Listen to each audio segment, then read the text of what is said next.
সবসময় সকাল বিকেল রুটি আর রুটি রুটি একঘেয়ে আর ভালো লাগে না। একটু নতুন ধরনের রেসিপি বানিয়ে তোমাদের সাথে শেয়ার করলাম। এর সাথে কোনো তরকারি লাগবে না, এমনিই খাওয়া হয়ে যাবে। প্রথমে 2 বাটি আটা নিয়েছি, এখানে 2টো পেঁয়াজ কুচিয়ে নিয়েছি, কাঁচা লঙ্কা 2টো কুচিয়ে নিয়েছি, পরিমাণ মতো লবণ নিয়েছি, নিয়ে 2 বাটি জল দিয়েছিলাম, দিয়ে বেটারটা গুলে নিয়েছি। ঠিক এরকমইভাবে চামচ দিয়ে গুলিয়ে নিচ্ছি। প্রথমে 1 বাটি জল দিয়েছিলাম, তারপরে আর 1 বাটি জল দিয়েছি। গোলানো যখন রেডি হয়ে গেছে তখন আমি একটা ডিম ভেঙে এর মধ্যে দিয়ে দিয়েছি। ডিমটা দেওয়ার পরে খুব ভালো করে ফেটিয়ে নিতে হবে।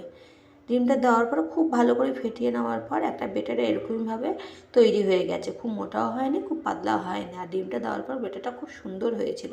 আর এখানে কড়াই বসিয়ে দিয়েছি গ্যাসের উপর, আর অল্প একটু তেল দিয়েছি। তেল দিয়ে হাতায় করে বেশ অনেকখানি দিয়েছি, 2-3 হাতা গলাটা দিয়ে দিয়েছি। বেটারটা দেওয়ার পর খুব ভালো করে হাত দিয়ে ছড়িয়ে দিয়েছি। প্রথমে চামচ দিয়ে দিচ্ছিলাম, টেনে টেনে যাচ্ছিলো, তারপরে আমি হাত দিয়ে পুরো কড়ার মধ্যে চারিদিকে ঘুরিয়ে নিয়েছি, রুটির মতন করে ঘুরিয়ে নেওয়ার পর কিছুক্ষণ পর এক পিঠ যখন হয়ে গেছে তখন উল্টো পিঠ মানে ঘুরিয়ে দিয়েছিলাম। ঘুরিয়ে দেওয়ার পর তখন এক পিঠ যখন করা হয়ে গেছে উল্টো পিঠ ঘুরিয়ে দেওয়ার পর এইভাবে তুলে নিয়ে নামিয়ে নিয়েছি। এটা খুব সহজে সবাই বাড়িতে বানিয়ে নিতে পারবে। এটা খেতে খুবই ভালো লাগে। এটা অ্যাকচুয়ালি গলা রুটি বলে। এটাকে আমরা ডিম দিয়ে যখন তৈরি করি তখন এই জিনিসটা অন্যরকম স্বাদ হয়ে যায়। পারলে বাড়িতে ট্রাই করো।